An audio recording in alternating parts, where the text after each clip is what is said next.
GMNA uses artificial intelligence for generated speech, visuals, and production. AI-generated content may contain errors. Please verify important information before making decisions or taking action.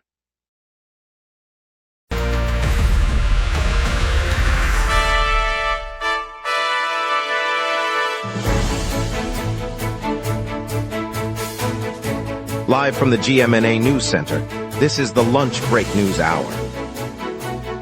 Good afternoon, Montreal. I'm CJ Waterhouse. First up, a wind-torn inflatable castle left a child critically injured in LaSalle, while the city adds $3.4 million to its housing budget to curb July 1st homelessness. It's a clear 16 degrees now, rising to 20. Jeff, what do you make of that?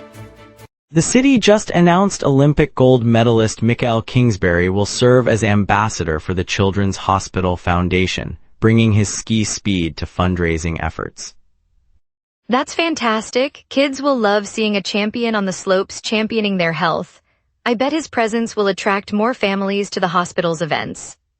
The foundation expects his involvement to boost donations by at least 15%, especially during upcoming winter sports clinics where kids can meet him and learn about giving back. Sounds like a winning partnership for the community. All right, let's get into it and see how this new ambassador role will inspire Montreal's youngest fans today. We're diving into today's top stories, starting with a major development in local politics, and we have 6 key updates to share. Brendan Gallagher is saying goodbye to the Canadiens after 14 seasons with the team. He made the announcement today, marking the end of an era for the organization.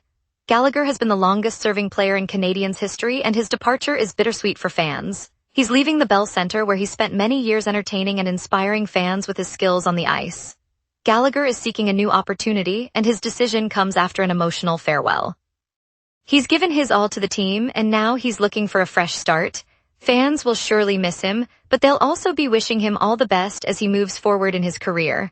Gallagher's legacy with the team will undoubtedly be remembered for years to come. A Congolese student who was studying in Canada is being prevented from returning today due to Ebola travel restrictions. The student had been away and was trying to come back, but Canadian immigration authorities have blocked their entry. This decision is part of public health measures to restrict travel from regions with an Ebola outbreak. The student had been living and studying here before being barred from returning. These restrictions are in place to protect the health and safety of Canadians. The situation highlights the challenges faced by individuals affected by travel bans and the measures being taken to prevent the spread of the disease. Canadian immigration authorities are working to enforce these restrictions, which are currently in effect. A significant development today in Lachine, as the mayor has secured an order for an administrative investigation into the Service de Police de l'Arrondissement de Lachine. This move comes in response to concerns raised by Catherine Fournier about police conduct in the area. The mayor had been requesting this investigation for 6 months, and it's finally set to take place. The inquiry will look into the inner workings of the police service, and it's a major step forward in addressing the issues that have been plaguing the community. Catherine Fournier's efforts have paid off, and now the community will have a chance to see some answers and potentially some changes. The investigation is expected to shed some light on the police conduct and provide a clearer picture of what's been going on in Lachine. Local cyclist is being credited with helping make the city a hub for cycling. Today, Bob Silverman, also known as Bicycle Bob, is being recognized for his advocacy work in promoting bike infrastructure. For years, Silverman has been influencing city policies, pushing for expanded bike lanes and a cultural shift towards cycling. His efforts have not gone unnoticed, as he is known for organizing high-visibility protests in bike lanes, bringing attention to the cause. As a result of his activism, the city has seen a significant increase in bike lanes, making it a more cyclist-friendly place. Silverman's work has had a lasting impact, helping to shape the city's approach to cycling and ultimately creating a more accessible and enjoyable experience for cyclists of all levels. His dedication has paid off, and the city is now a more welcoming place for cyclists. A unique musical is making its debut today at a local theater, blending Amish culture, cannabis, and comedy in a truly one-of-a-kind show. The production team has premiered a comedic musical featuring Amish sisters as the main characters, tackling cannabis themes in a lighthearted way. This unconventional production is set to draw in a diverse audience, offering something fresh and exciting for theatergoers. As part of the vibrant performing arts scene, this show is sure to attract attention and spark interesting conversations. With its blend of unexpected themes and comedic tone, it will be interesting to see how audiences react to this new musical. The show's creators are likely to appeal to a wide range of people, all looking for something new and entertaining. Now we do have some news here on the desk. Jeff, we need to talk about sports. Oh no, here we go. The missed scores, the wrong team names, telling viewers the Montreal football team were in a three-way tie for first place in the NHL. That was one time and I stand by the confusion. You called the Bell Center the Bell Triangle. Okay, in fairness to me, I have absolutely no defense for that one. So we made a change. Joining us now as our new sports anchor, Jason Karen. Thanks, CJ. Really happy to be here. Big fan of this show, big fan of this city, and I promise I know what shape the Bell Center is. Already an upgrade, and I have to say he's kind of dreamy too. Well, I did wear the good tie today. You absolutely did. I'm still here, by the way. We know, Jeff. Just making sure. Congratulations, Jason. Genuinely, you're going to be great, much better than me. The bar is on the floor. I'll do my best to step over it. That's a snazzy set they built for you, by the way. I never got a set. I mean, it does have a coffee mug with my name on it. I'd say we should grab a beer sometime, but I get the feeling you two are going to be busy. Okay, let's get back to business. Later we'll hear how Olympic champion Michael Kingsbury champions kids' health as new ambassador, plus more after the break. We will be right back. Watch the local sunset tonight at 6 p.m. for all your local Montreal news. Welcome back to the lunch break. We're halfway through. Now let's turn to local stories with Jeff. The Côte Saint-Luc Dramatic Society is celebrating a major milestone today with the launch of its 15th season. To mark the occasion, the community theater group is presenting a large-scale production of The Sound of Music. This ambitious musical is a highlight of the Society's 15 years of entertaining local residents. As a long-standing community theater group, the Côte Saint-Luc Dramatic Society has been a staple in the neighborhood, bringing people together through their performances. The Sound of Music is a classic tale that is sure to delight audiences of all ages. With its talented cast and crew, this production promises to be an unforgettable experience. The Society's 15th season is off to a great start with this iconic musical, and it is an event not to be missed. Local residents are in for a treat with this highly anticipated show. A critical repair operation was undertaken this weekend on 8 Water Avenue, where a 48-inch valve on a fragile water conduit was replaced. The city's water department conducted the urgent work to prevent a potential disruption to water service. This conduit supplies the city's main reservoir, making the repair a high-priority task. The replacement of the valve ensures the continued functioning of the water supply system, averting a possible interruption that could have affected residents. By completing this repair, the city has taken a proactive step to maintain the integrity of its water infrastructure, protecting the community from the inconvenience and disruption that a water main failure could cause. The work was carried out quickly to minimize any potential impact on the community. A strong wind tore an inflatable castle from the ground in a La Salle park today, injuring 11 children. The incident occurred during a community gathering where the inflatable structure was set up for entertainment. A gust of wind caused the castle to become airborne, resulting in the injuries. A 3-year-old child is in critical condition. La Salle Park officials are investigating the incident. The high winds that swept through the area were the apparent cause of the structure becoming detached from the ground. The community gathering was disrupted by the incident, which has left many in shock. The condition of the other injured children is not life-threatening, but the incident serves as a reminder of the importance of securing such structures, especially in windy conditions.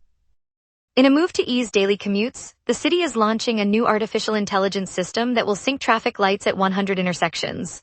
This technology, developed in partnership with the University of Montreal's Pierre Berriau, uses live traffic data to adjust signal timing in real time. The goal is to improve traffic flow and reduce congestion, making it faster and easier to get around. Starting today, the system will be up and running, using real-time information to make adjustments as needed. By optimizing traffic light timing, the city aims to make a big difference in the daily lives of residents who drive, bike, or take public transit. The new system is set to have a significant impact on reducing traffic headaches. A significant investment is being made to help address the housing shortage in our community. The city is allocating $3.4 million to support low-income households, with $1.1 million being added to the housing budget each year for the next 3 years. This funding is effective immediately and is aimed at preventing a potential increase in homelessness that could occur on July 1st. The Office Municipal de Habitation is overseeing the distribution of these funds, which will provide much-needed assistance to those struggling to find affordable housing. This initiative is a crucial step in helping to ensure that all residents have access to a safe and stable place to live. The city's commitment to this issue is a positive development for many families and individuals in need. Now let's turn to our meteorologist for a look at today's afternoon forecast across Montreal. A beautiful start to the week ahead of us now. On this date, the record high temperature was 34.3 degrees Celsius, set just a few years ago in 2023, marking a particularly hot summer day. In contrast, the record low was 2.8 degrees Celsius, set in 2020 as part of a late cold snap. Normally, we'd expect highs around 22 degrees Celsius this time of year, so today's forecast is quite close to that. Currently, it's 16 degrees Celsius with mainly clear skies, and as we head into the rest of the day, we're expecting it to reach a high of 20 degrees Celsius. The ultraviolet index is 6, so don't forget your sunscreen. Winds are coming from the south at a gentle pace, making it feel quite pleasant outside. As we look ahead to the evening, we can expect clear skies to continue, with temperatures staying fairly steady until sunset at 8:35 in the evening. Looking ahead to the 5-day forecast, tomorrow is expected to be overcast with a high of 22 degrees Celsius. Wednesday brings clear skies and a warm high of 25 degrees Celsius, followed by overcast conditions on Thursday with a high of 26 degrees Celsius. By Friday, we're expecting a chance of rain, with overcast skies and a high of 26 degrees Celsius and a 45% chance of precipitation. The weekend is looking partly sunny with a high of 23 degrees Celsius on Saturday and a 45% chance of rain once again. We'll break down tunnel delays, preview the murder mystery adventure, and spotlight our Homa Bakery's owner. Then back after the break, we will be right back. Watch the local sunset tonight at 6 p.m. for all your local Montreal news. The Louis Hippolyte Lafontaine Tunnel is shut, diverting all traffic onto the St. Laurent and St. Denis corridors. Expect queues building quickly, especially at the St. Laurent exit for the downtown core. On Autoroute 520, the service roads are clogged by a major hindrance, slowing westbound flow toward the airport. Drivers heading east should consider the alternate route via Boulevard St. Laurent and Rue Saint-Urbain. Construction continues on the Cavendish Boulevard overpass, with lane reductions that add a few minutes to local trips. Meanwhile, the Autoroute 520 overpass at 23rd Avenue remains under work, so expect intermittent closures and reduced speeds. All SDM bus and metro lines are running on schedule, so public transit commuters can rely on normal service. Looking ahead, traffic should ease after midday as the tunnel closure remains the dominant bottleneck, but keep an eye on the service road congestion on Autoroute 520 through the afternoon. Baby Keem heads to MTLUS tonight, delivering his high-energy rap set for fans craving fresh beats. Doors open at 7 and the intimate space keeps you close to the action. It's the perfect midweek boost for anyone needing a soundtrack to the weekend. Murder Mystery and Montreal invites you to walk a thrilling whodunit across historic streets. The adventure runs all day, and teams of 4 to 6 can crack clues together. Ideal for friends looking for an immersive night out beyond the usual bar crawl. The Saint-Ambroise Montreal Fringe Festival runs through June 21, offering daring theater from experimental dance to sharp satire that pushes creative boundaries. If you crave fresh perspectives, the festival's lineup guarantees a surprise at every turn. The Mural Festival kicks off June 4 on Rue St. Laurent, where live painting turns the city into a massive canvas and music fills every block. The vibrant visuals and beats make the downtown streets feel like an open-air gallery. And now here's Jason with sports. Women's hockey history made in Montreal. Here's your sports update. The Victoires swept the Ottawa Charge to claim the 2026 Walter Cup, making Montreal the first Canadian franchise to win a PWHL championship. History, right here at home. Marie-Philippe Poulin named Walter Cup playoff MVP. No surprise. She is the defining star of the PWHL's early era, and she just proved it all over again. More than 20,000 fans poured into Cartier des Spectacles on May 30th for the Victoires Championship Parade, and it was exactly the kind of moment women's hockey in this country has been building toward. This wasn't just a celebration, it was a statement. The PWHL is 4 years old, Montreal has its first Walter Cup, and the streets of this city showed up in a way that sent a message to the entire sports world. Women's hockey belongs here, it has a home here, and judging by the size of that crowd, it isn't going anywhere. The Canadiens' playoff run is over. Swept 4-0 by Carolina, outscored 18-5 across the final 4 games. The Hurricanes closed it out with a 6-1 blowout in Raleigh on May 29th, a tough ending to what had been a promising season. Montreal finished with 106 points during the regular season, good for fourth in the Eastern Conference, but they simply ran out of answers against Carolina. Nick Suzuki and Lane Hutson each finished with 16 playoff points in 19 games. Cole Caulfield led the team with 6 goals. The offseason questions are real, but this group showed enough to believe the window stays open. CF Montreal sit 11th in the East with just 14 points. Prince Usu's stoppage-time hat trick forced a 4-4 draw with DC United, but the club won't play again until July 16th. The hole is deep. Arhoma, a beloved bakery in Montreal's Milan neighborhood, has been purchased by retired NFL star Laurent Duvernay-Tardif. After a devastating fire in March 2026, the bakery is getting a second chance, and with it, a renewed commitment to the community. This new chapter is expected to bring new jobs to the area and inject fresh energy into the neighborhood's thriving food scene. For Montreal, a city that prides itself on its culinary heritage, the revival of Arhoma is a testament to the power of local spirit and determination. Up next, we celebrate a community hero honored across Montreal and the inspiring kids recognized for their everyday acts of kindness. Coming up tonight at 6, the local sunset. Your neighborhood, your city, your news. From city hall decisions to the stories happening right on your street, we cover what matters most to Montrealers. Join us tonight at 6 p.m. on GMna for the local sunset, Montreal's evening newscast. Montreal West is celebrating the launch of its brand new Sports and Recreation Center, a major facility that promises to boost community activities at 220 Bedbrook Avenue. Carl Dumont is there. Carl Dumont. Thanks CJ Waterhouse. I'm standing outside the brand new Sports and Recreation Center at 220 Bedbrook Avenue in Montreal West, where a ribbon-cutting ceremony is underway, marking a major milestone for this community. Local officials are gathered, scissors in hand, ready to officially open the doors to this state-of-the-art facility. As I look around, I see a crowd of excited residents, all eager to explore the modern, accessible spaces designed to meet their recreational and sports needs. This new center represents a significant investment in the community, providing a vibrant hub for people of all ages to come together, and for one local resident, it means a safe and welcoming space for her children to play and grow. Carl Dumont, virtually at the Sports and Recreation Center. In the heart of Montreal, around the home neighborhood of the Montreal Victoire Soccer Club and in downtown gathering spots, a sea of fans took to the streets to celebrate a major win. The local team had just clinched the Walter Cup, and the city was electric with excitement. As news of the victory spread, people from all walks of life gathered in parks and streets, waving flags and banners and cheering on their team. The sound of horns and chants filled the air, creating a vibrant atmosphere that was impossible to resist. And then, in a moment that will be remembered for years to come, the team emerged, trophy in hand, to a thunderous roar of applause, beaming with pride as they basked in the adoration of their fans. In this moment, it was clear that the love of the game had brought the community together in a way that transcended just a win. It was about the joy of sharing something special with the people around you.